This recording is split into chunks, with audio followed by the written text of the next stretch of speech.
Israeli Prime Minister says he hasn't ruled out exiling Yasser Arafat. Fighting intensifies in Ramallah and Israeli tanks roll into Bethlehem. The organization of the Islamic Conference fails to agree on a definition of terrorism. And 7 years after the genocide, the trial begins of a colonel accused of masterminding the Rwandan massacres.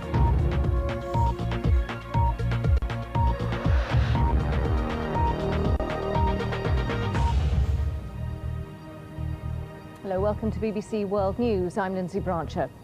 The Israeli Prime Minister says he... Let's go back to our top story.